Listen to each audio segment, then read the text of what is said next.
Hello everybody, today I'm going to show you the Sylvania Urban and the Sylvania Roadster streetlights, and we're going to compare both of these and see what the differences are. Okay, now both of these of course are high intensity discharge streetlights that were used in Australia from the I think the late 1980s all the way through to the 2010s when LED started taking over. Okay, so these essentially replace the fluorescent street lights from back in the 60s that were introduced in the 60s. All right, so now wouldn't have been these particular models. There were other high intensity discharge fittings, but these were a later generation. But I'm just saying the lamp caliber. All right, so we have a Sylvania Urban, which this is, and we have the Sylvania Roadster. Okay, well, we'll start off with similarities, and then we'll start off with the differences. In similarities, they look identical in shape. Well, they look identical, but in look, but the one difference is the size. Okay, the Roadster is bigger, and the Urban is small. Both of them have 3 stainless steel clips to hold the diffuser on. Okay, they have 4 clips to hold the back polypropylene cover on. The Urban takes a D2 type photocell, which is this type right here, as where the Roadster takes a NEMA type photocell, like that. Okay, so that's one big difference there. Okay. Another thing is the both of these fittings are available in mercury vapor, metal halide, and high pressure sodium lamp calibers. Okay, this is mercury vapor. That one is high pressure sodium metal halide. Okay, the bulb we're having there is a metal halide bulb. This one's a mercury vapor. So this fitting here was installed in 2009. That one was installed in 2013. It says M80D on there, which is short for mercury vapor. The D actually means a diffuse. That means for a coated bulb. Okay, and this one says S250, S250C as C as in clear. Okay, because they mostly used a clear bulb. Okay, but I've got a phosphor coated bulb in there because I think it looks cool. Both of these are available with aeroscreen or standard diffusers. These are the standard ones here. Okay, so this is the front of the fittings, as you can see. So I'll show you turn them around, and we'll take a look at the back of both of these. Okay, so on the back, if you can see it, we have Urban on here, and it says Roadster on here. Both have a die-cast chassis here. The Roadster has these legs on the cover here because there's componentry in there. The nuts are there. All right, so that's one thing that makes a difference. All right, so now what we'll do is we'll take these covers off, and I'll open these up and show you what's inside of them. Okay, because you'll probably want to see what's inside. So to open them up, you just depress these clips here on both fittings, and that will release the covers so they can be opened up. Alright, so the covers will move. I'll rotate both of these around. Alright, maybe what I'll do is I'll take this off, because that will probably help. Alright, so here's the back. Alright, now we're going to take off the covers.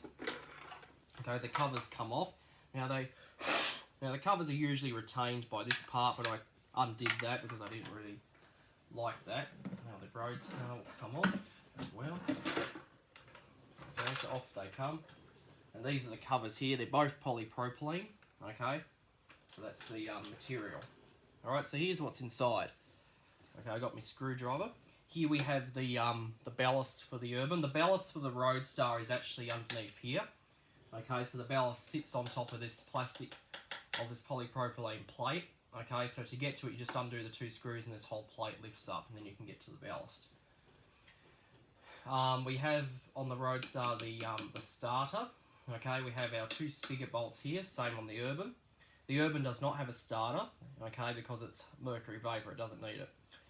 This here is the photocell receptacle for the Urban. This is the receptacle for the Roadster. This here is the capacitor, okay. The Urban doesn't have one, but you can get it with one. The Suburban that I have has one. We also have this little block here, okay. On the Roadster, we don't have one, but we do have our terminal block here, okay, which supplies the main power, so the mains lead coming in, okay, and we have our live, neutral, our earth input, Okay, and the same for the Urban. The terminal block is here, but it's a little bit smaller. So this Roadster has a plastic plate on it, as with the Urban does not. Okay, but the inside of these is identical, but it is completely different. Okay, this one has lock-in nuts on the bolts when it's secured. That you can actually, it has a lock-in nut, as with this one does not. And this also has the same retainer for the cover, but I don't use that. Okay, because I don't want it. All right. So yeah, it's technical. It's inside. They are a bit filthy because both of these are used. I did try to clean them up the best I could. The Urban, when it's got high pressure sodium gear in, it will have a starter and a capacitor. The Roadster, when it's set up for mercury vapor, will just have the ballast, or it could have a capacitor. There won't be any starter. Okay, but since this fitting is chambered for metal halide and high pressure sodium, I can use either in it. This one here is mercury vapor only. Okay. It even says so on the ballast here that you can run just a simple mercury vapor globe. If I can find it, made in Australia, of course.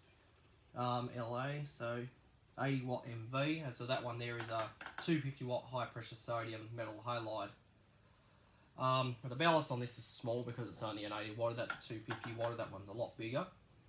Okay, so the higher the wattage, the bigger the ballast. Okay. This fitting here, the Roadster, can only go up to 250 watt. You can't go any higher, but this is also available in a 150 watt as well. Okay, so yeah, that's technically all that's in these. This has the earthing wire here. The earthing wire is on there. Of course, the whole chassis is earthed. We have the information sticker for our Urban right there. As with the Roadster, it's here. Okay. So yeah, that's technically all that's inside both of these. Now I do have individual videos on both of these if you want to check that out.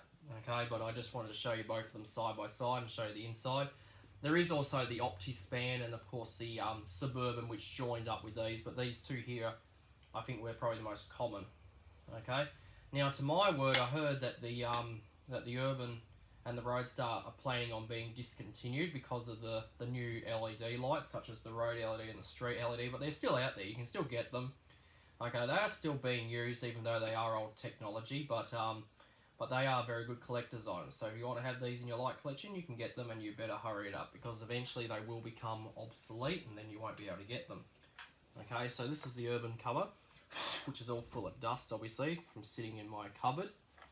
Okay, so we'll put it back on. To put the covers back on is quite simple. You just slide it on, and you just push the clips down, like so, and that will lock the cover back in place.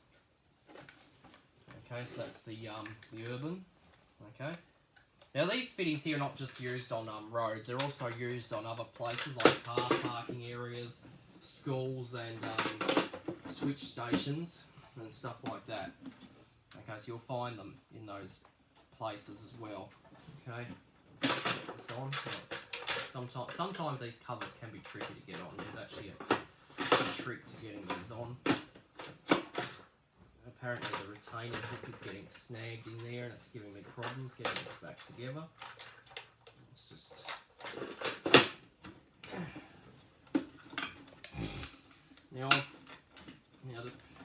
Okay. So both of these are very good lights, both good collector's items. Okay, let's get this guy together. Okay, apparently this is being a little bit shy to go back in place. Go.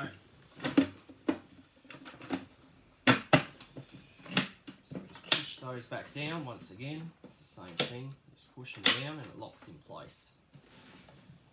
Alright.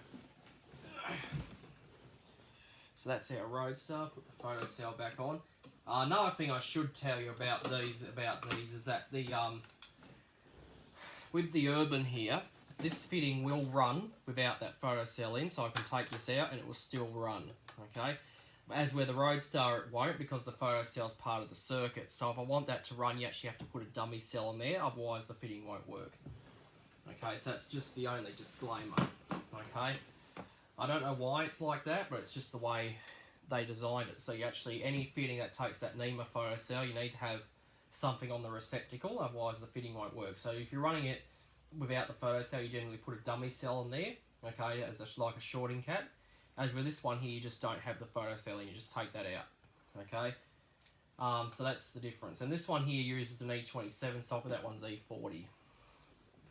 Okay, but they both have the aluminium reflectors on the sides, of course, for reflecting the light. The Roadstar also has an extra support in there for a support when you have the tubular bulb in there, but they usually don't use those very often. The reflectors are screwed on. The socket on this one's riveted on. This one here, it's screwed on. So if I wanted to replace the socket in this, I'd have to drill out those rivets. Okay, so that's really the only difference there. Okay, so that's technically it. So that's the Sylvania Roadster and Sylvania Urban streetlights comparison. So yeah, so I hope you enjoyed, and that will be it.